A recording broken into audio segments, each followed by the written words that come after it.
राज्यात अंदाजे 40 लाख हेक्टरपेक्षा जास्त ऊसाचं क्षेत्र आहे। या पिकासाठी सर्वाधिक पाण्याचा आणि रासायनिक खतांचा वापर होतोय। त्यामुळे ऊसाखाली जमिनी वेगानं नापीक होत चालल्या आहेत।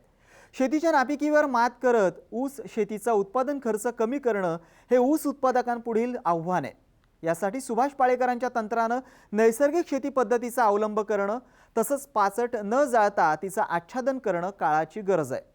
आज आपण सुभाष पाळेकरांकडून नैसर्गिक तंत्रानं ऊस लागवड कशी करायची याविषयीची अधिक माहिती जाणून घेणार आहोत।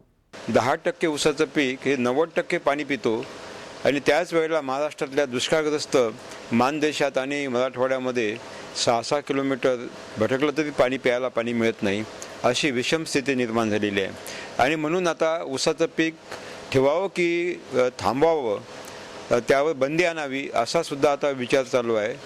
परंतु साखर उद्योग हा मोठा इस्टॅब्लिश झालेला उद्योग आहे, त्याच्यावर लाखो लोकांची रोजगारी त्यांना मिळत आहे आणि म्हणून शेतकऱ्यांचं सुद्धा अर्थशास्त्र त्यावर अवलंबून असल्यामुळे ऊसाचं पीक बंद केल्यापेक्षा झिरो बजेट आध्यात्मिक शेतीच्या माध्यमातून जर ऊसाचा पट्टा जो आमचे प्लॉट उभे आहेत 8 फुटावर ऊसाचा पट्टा आहे, 2 ओळीतलं अंतर 8 फूट आणि त्यामध्ये कडधान्य, तेलवान आणि भाजीपाला आणि तृणधान्यसुद्धा असे आम्ही आंतरपिकं घेतो ऊसाच्या प्लॉटमध्ये 8 फुटा पट्ट्यामध्ये।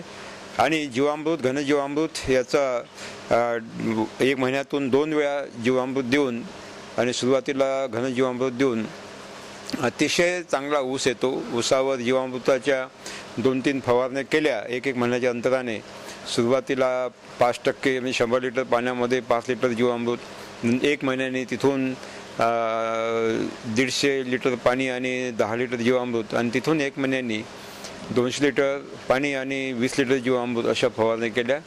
महिन्यातून 2दा जीवामृत प्रति एकर 200 लिटर दिलं तर अतिशय चांगला उत्तम ऊस येतो।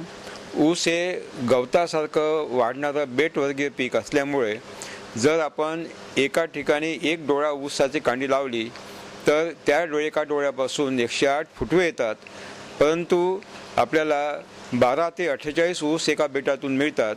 आमच्या नैसर्गिक शेतीमध्ये आम्ही 48 ऊससुद्धा मोजून दिलेले आहे, म्हणजे एका एकराला 40,000च्या खाली संख्या येत नाही आणि आमचा ऊस हा 3 किलोपासून 5 किलोपर्यंत वाढत असल्यामुळे एकूण उत्पादन 100 टन नक्कीच मिळते।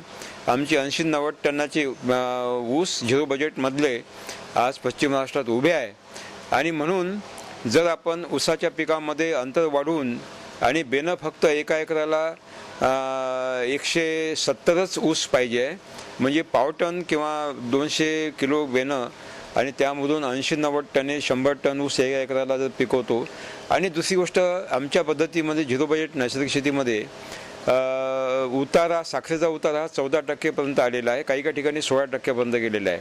म्हणजे कल्पना करा की साखर उद्योगाला जर आता तो 11.5चा रेंज आहे महाराष्ट्रातला साखर तुऱ्याचा, तो 1% जरी वाढला तर त्यांचं सगळं अर्थशास्त्र बदलून जाते आणि कारखाना नफ्यात येऊन शेतकऱ्यांना जास्त भाव देऊ शकतो।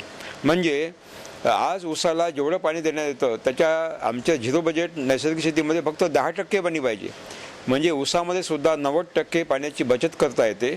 आणि हे ऊसाला अतिरिक्त देणारं जे 90% पाणी वाचलेलं 90% पाणी आहे, हे मराठवाड्याला आणि मानदेशात म्हणजे सांगली, सातारा, कोल्हापूर आणि सोलापूर जिल्ह्यातल्या दुष्काळग्रस्त प्रदेशाला आपण लिफ्टद्वारे देऊ शकतो।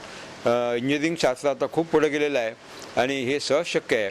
म्हणजे याचा अर्थ नवीन धरण न बांधता पावसाचं अख्खं पाणी जमिनीमध्ये जिरून, कारण आमचं वेगळं पाणलोट क्षेत्र व्यवस्थापन आहे झिरो बजेट नैसर्गिक शेतीचं, हवेतलं पाणी आम्ही जमिनीमध्ये जिरवतो। हवा हा पाण्याचा महासागर आहे, म्हणून आमचं 10% पाण्यात ऊस जगतो।